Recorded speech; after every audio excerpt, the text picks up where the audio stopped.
Assalamualaikum warahmatullahi wabarakatuh.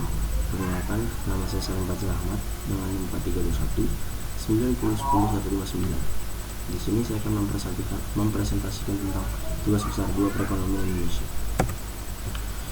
Yang pertama itu, konsep dan tujuan dari kebijakan pemerintah mengenai otonomi daerah sebagai salah satu percepatan pembangunan Indonesia. Apa itu otonomi daerah? Otonomi daerah itu terdapat pada Undang-Undang Nomor 32 Tahun 2004 yang berbunyi, otonomi daerah adalah hak, wewenang, dan kewajiban daerah otonom untuk mengatur dan mengurus sendiri urusan pemerintahan dan kepentingan masyarakat setempat sesuai dengan peraturan perundang-undangan. Di sini dijelaskan ada 2. Yang pertama itu sejalan dengan diberlakukannya Undang-Undang Otonomi Daerah memberikan kewenangan penyelenggaraan pemerintah daerah yang lebih luas, nyata, dan tanggung jawab. Yang kedua, otonomi daerah membawa perubahan positif di daerah dalam hal kewenangan daerah untuk mengatur daerah sendiri. Kewenangan ini menjadi sebuah impian karena sistem pemerintah yang cenderung menempatkan pembangunan di daerah tidak begitu penting. Tujuan dari otonomi daerah. Yang pertama, tujuan diselenggarakan otonomi daerah pada sistem pemerintahan di Indonesia adalah dalam rangka pemerataan dan percepatan pembangunan untuk memperbaiki kesejahteraan masyarakat di daerah melalui peningkatan pelayanan, pemberdayaan, dan peran serta masyarakat. Pemerintah daerah juga melakukan pengembangan yang disesuaikan dengan kebutuhan wilayah masing-masing. Penyelenggaraan otonomi daerah juga diharapkan mampu meningkatkan daya saing dengan memperhatikan prinsip ekonomi, demokrasi, pemerataan, keadilan, dan keistimewaan dan kekhususan serta potensi dan keanekaragaman daerah dalam sistem negara Kesatuan Republik Indonesia. Yang kedua adalah masalah otonomi daerah serta kebijakan yang dilakukan pemerintah untuk mengatasi permasalahan otonomi daerah. Ternyata banyak persoalan yang muncul setelah diaplikasikan di lapangan. Beberapa masalah yang dikhawatirkan apabila dibiarkan terlalu lama akan berdampak buruk pada susunan ketatanegaraan di Indonesia. Di sini terdapat 6. Yang pertama itu eksploitasi pendapatan daerah, yang kedua itu masalah kewenangan yang tumpang tindih, yang ketiga itu masalah anggaran, yang keempat itu masalah pelayanan publik, yang kelima itu masalah orientasi kekuasaan, yang keenam itu korupsi di daerah. Solusinya apa aja sih? Di sini saya sudah menyusun 6 solusi. Yang pertama itu membuat master plan pembangunan nasional, yang kedua itu memperkuat peranan daerah untuk meningkatkan rasa nasionalisme, yang ketiga itu melakukan pembatasan anggaran kampanye, yang keempat itu melakukan pengawasan perda atau peraturan daerah, yang kelima itu meningkatkan kontrol terhadap pembangunan di daerah, yang keenam itu melaksanakan good governance dengan memangkas birokrasi. Yang pembahasan ketiga itu penjelasan tentang kebijakan fiskal yang dilakukan oleh pemerintah guna percepatan pembangunan struktural di Indonesia.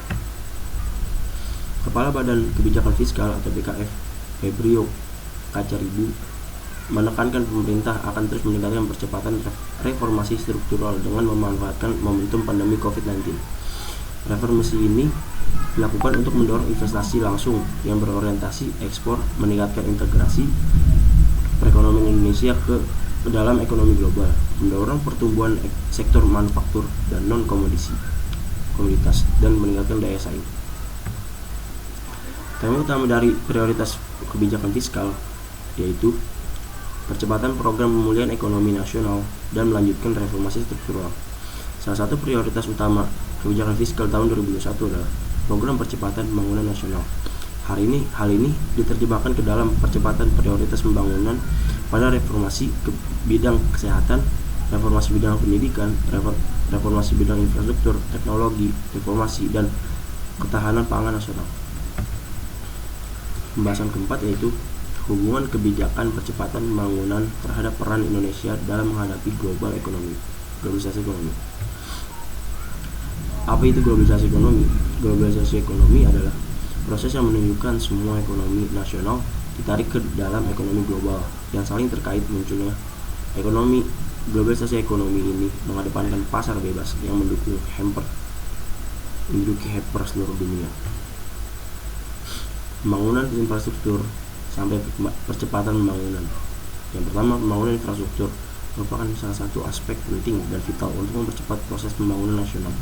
Yang kedua itu, pembangunan infrastruktur mendorong Indonesia berkontribusi dalam globalisasi perekonomian. Yang ketiga adalah pemerintah Indonesia sadar akan pentingnya memperbaiki keadaan infrastruktur sehingga iklim investasi dan bisnis lebih menarik. Apa aja sih yang harus dilakukan? Pemerintah seharusnya menjadikan sektor ini sebagai sektor yang diprioritaskan. Pemerintah pusat dan daerah harusnya bersinergi secara harmonis dalam membuat berbagai kebijakan agar pembangunan infrastruktur seperti perbaikan pelabuhan, jalan raya, dan sarana transportasi lainnya bisa dilakukan secara cepat.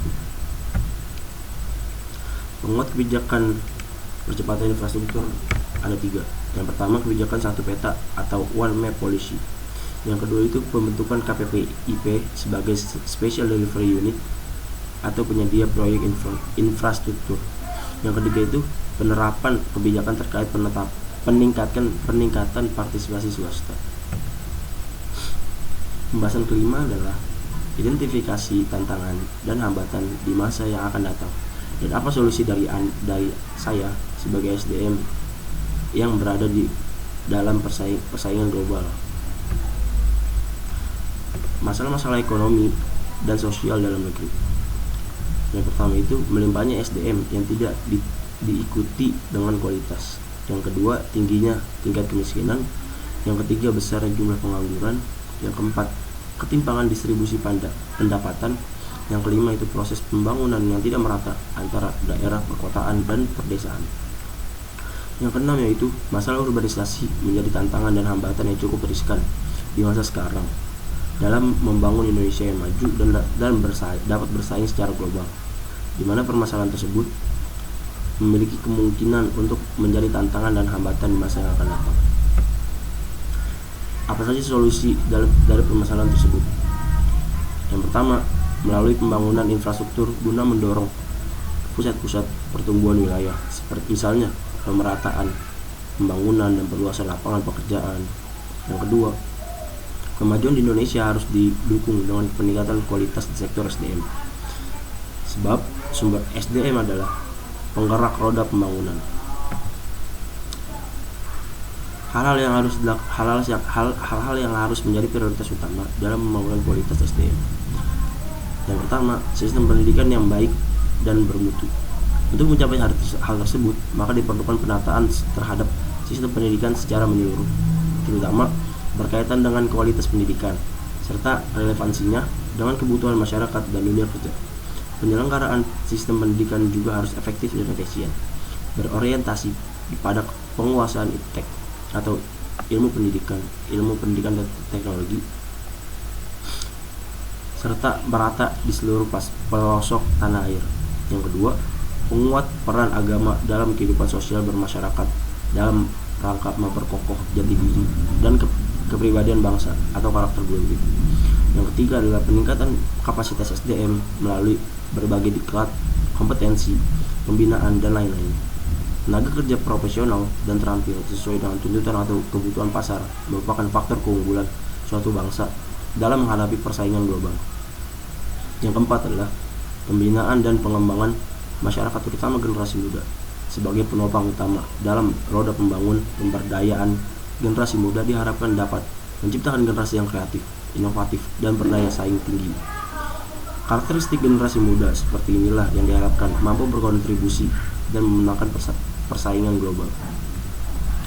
Terima kasih telah menyimak penjelasan dari saya. Kurang lebihnya mohon maaf. Wassalamualaikum warahmatullahi wabarakatuh.